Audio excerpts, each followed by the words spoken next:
Buenas noches. Tres grandes maestros del Renacimiento italiano, con puntos de encuentro, pero también con puntos de divergencia, con pasiones, con quereres, con demonios y con dioses. Maestros del Renacimiento italiano que generaron innovación en su tiempo, que pudieron trascender en un entorno demasiado hostil para aquel que está entre la creatividad y la locura. Por un lado, Gian Lorenzo Bernini.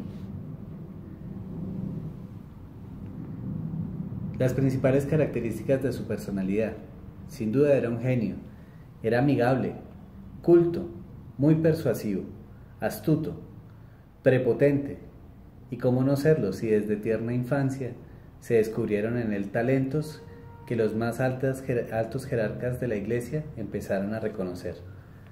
De buen gusto y profundamente religioso, aunque pensaríamos que esta imagen es propia de un templo de fe.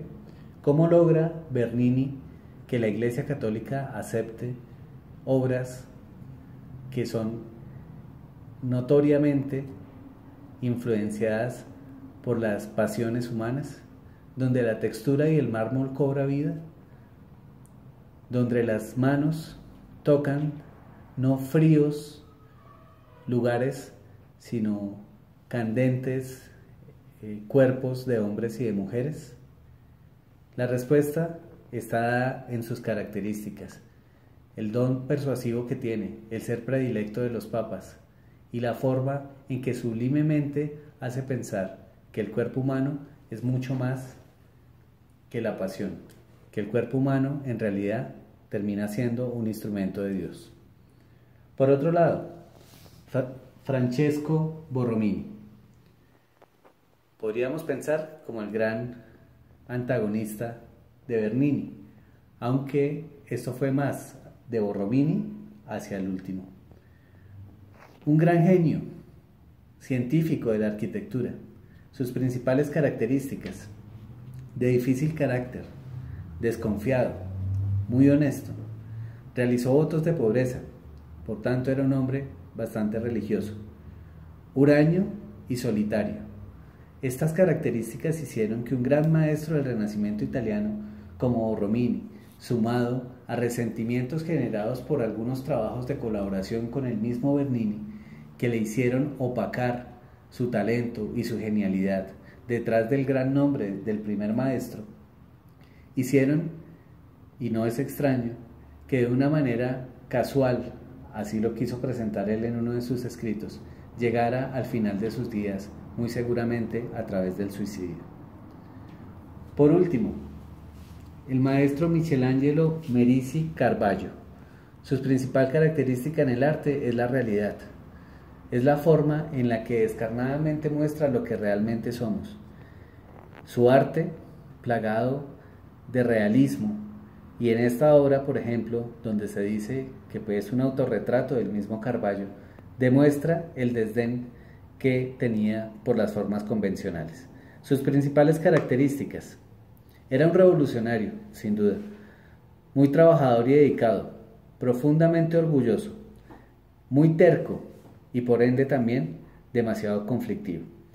El final de los días del maestro Caravaggio está asociado a la muerte de una persona, al exilio y al abandono, ligado también por el abandono a sí mismo.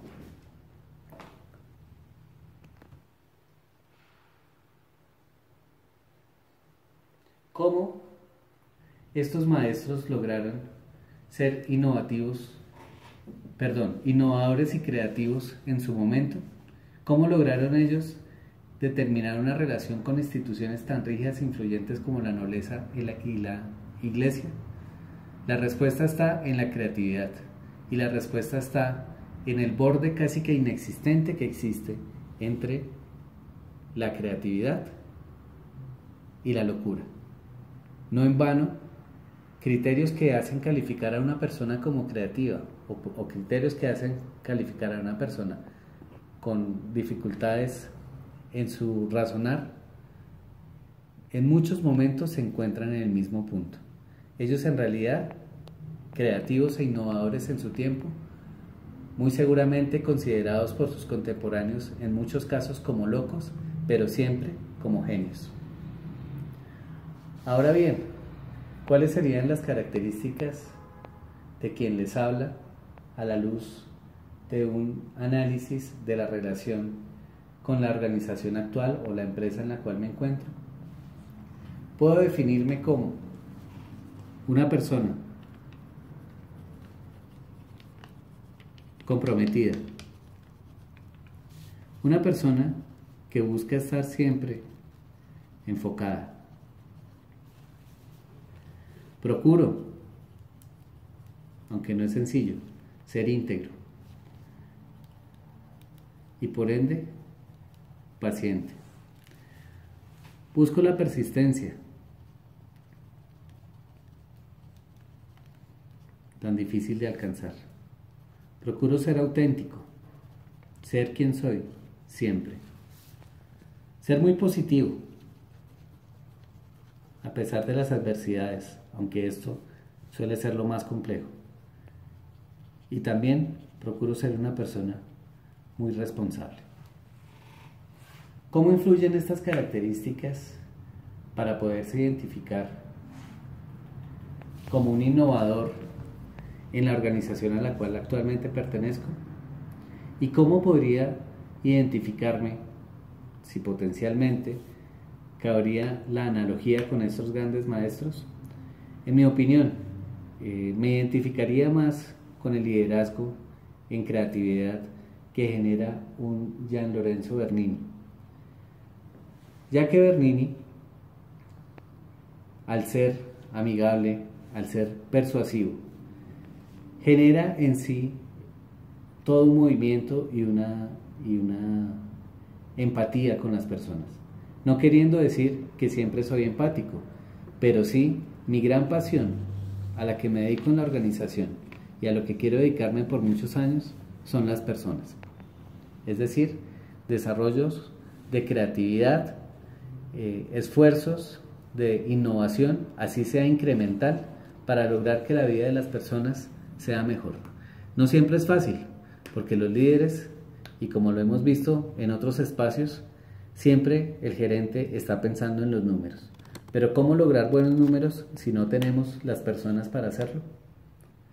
En este sentido, considero que la relación bidireccional con la organización y con los líderes de la misma en este momento me hace un puente y me hace desarrollar escenarios de creatividad que, si bien no son artísticos porque nunca he tenido esa facultad, sí considero que el poder tener a las personas entusiasmadas, a las personas con deseos de entregar parte de su tiempo a cambio no solo de una remuneración, sino de una misión por cumplir, es en realidad todo un arte.